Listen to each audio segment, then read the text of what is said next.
Olá pessoal, eu sou a professora Isete Santos, nasci e cresci aqui no DF, tenho um pai que nasceu na Bahia e uma mãe que nasceu em Minas Gerais. E olha uma coisa muito interessante sobre a história da minha família.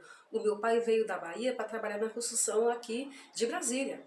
E a minha mãe veio de Minas Gerais. E meu pai é considerado candango, ele é um baiano candango. Por quê? Justamente porque ele veio trabalhar na construção de Brasília. Eu sou brasiliense e não sou candanga, porque não foi eu que vim trabalhar na construção de Brasília, foi o papai.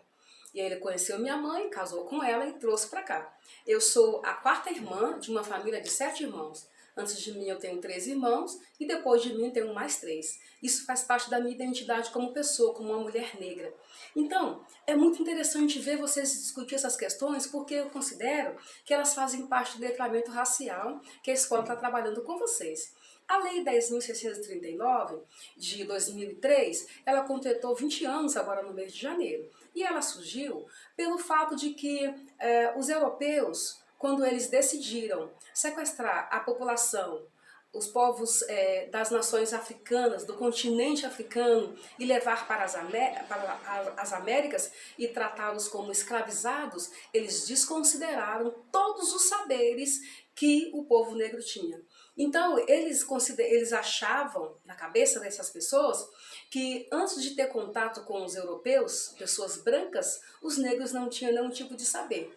Só que quando eles foram sequestrados e encaminhados para as Américas e vieram parar, inclusive aqui no Brasil, eles esqueceram que dentro daquelas pessoas tinha médicos, tinham doutores, tinham arquitetos, tinham engenheiros, tinham professores, tinham pedagogos, tinham os saberes deles, tinha a maneira deles existir.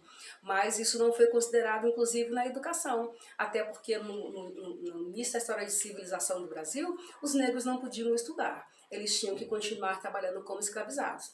E como é que isso acabou? Através da luta dos próprios negros e dos movimentos sociais que existem no Brasil há muitos anos. E a própria lei 10.639 é uma conquista do povo negro, é uma conquista do movimento negro.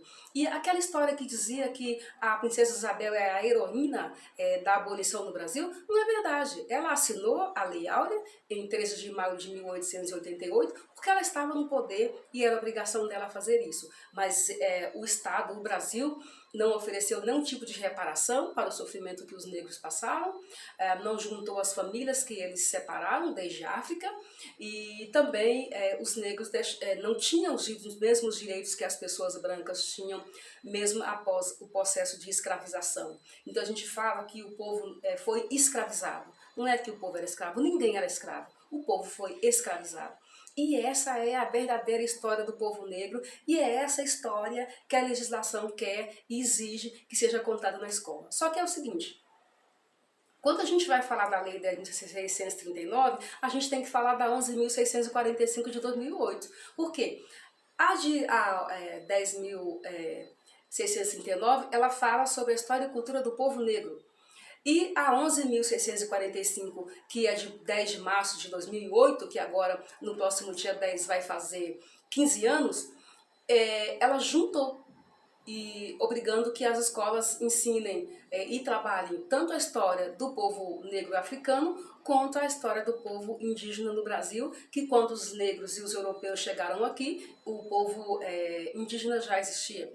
Por isso, inclusive, que eles são considerados povos originários. Eles que são os verdadeiros donos dessa nação, na qual os negros vieram parar obrigatoriamente.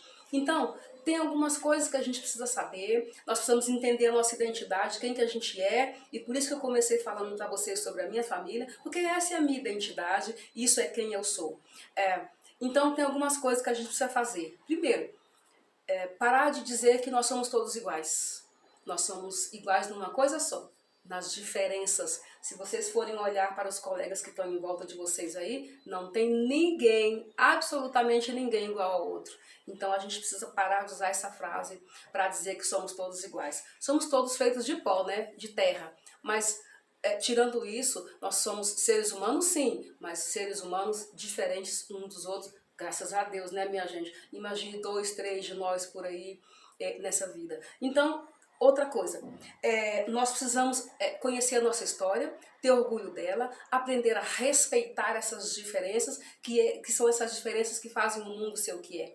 Entender também que o povo negro continua sendo humilhado, os empregos são mais precários, os salários são mais baixos, as mulheres negras morrem mais, os jovens negros são assassinados no Brasil assim de forma indiscriminada. Então o acesso à educação, aos cargos de poder, aos cargos de liderança, aos cargos executivos ainda é difícil para as pessoas negras, e se considerarmos as mulheres negras é mais difícil ainda.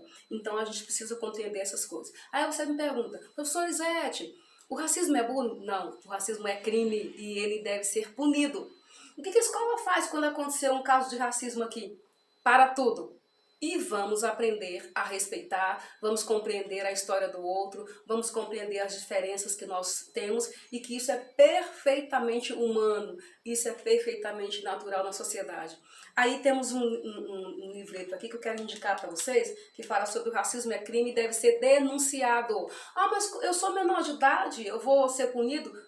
A sua família vai ser punida se você cometer o crime de racismo. Então você precisa aprender a respeitar o outro da forma que ele é. Primeiro se respeitar e depois respeitar o outro. Um resultado também desse movimento aí, pela identidade negra, pela cultura negra, pela história do povo negro, é o Estatuto da Igualdade Racial, que é uma lei que agora no mês de junho também, é a lei de junho de 2010, que foi quando instituído esse 20 de julho, na verdade, desculpem, 20 de julho de 2010, tá? Então, ela fala exatamente sobre isso, sobre os direitos da população negra e o que deve ser reconhecido dentro do universo do povo negro no Brasil.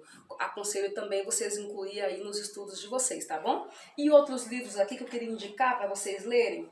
Olha só, esse livro aqui, que é da Ana Maria Machado, Menina Bonita do Laço de Fita, que também traz a valorização da identidade da pessoa negra. Esse outro livro aqui é de uma colega minha do Amazonas, Deca Moleca e Asina de Tucuju. Esses dois livros aqui, ó, são do professor Marcos Reis, que é da Secretaria de Educação também, tá? Que fala sobre as pessoas negras também, a valorização delas. E esse outro aqui, ó, Meu Avô Africano, de Carmen Lúcia Campos. Então, pessoal, é importante que a gente aprenda a conviver. É importante que a gente aprenda a respeitar as diferenças e a valorizar as diferenças, porque elas que nos mostram quem somos diversos, somos muitos, temos muitas culturas, muitos saberes, e juntando tudo isso, fica tudo bem. Olha, muito obrigada por esse momento de fala, por vocês me ouvirem. Se quiserem conversar comigo, eu estou à disposição, inclusive para ir em algum momento aí na escola de vocês, tá bom? Ó, um beijo para vocês. Bora estudar, galera, porque estudar não cai do céu. A gente que tem que se esforçar e ir atrás. E outra coisa, para os professores, a gente não deve transformar as questões negras na escola como evento, não é evento. Faz parte do letramento racial e deve ser incluído nos conteúdos da escola e trabalhado ao longo de todo o ano e não apenas no mês de novembro. Ó, fiquem com Deus, tudo de bom para vocês, respeitem-se e respeitem os outros também. Um grande abraço para vocês e até a próxima.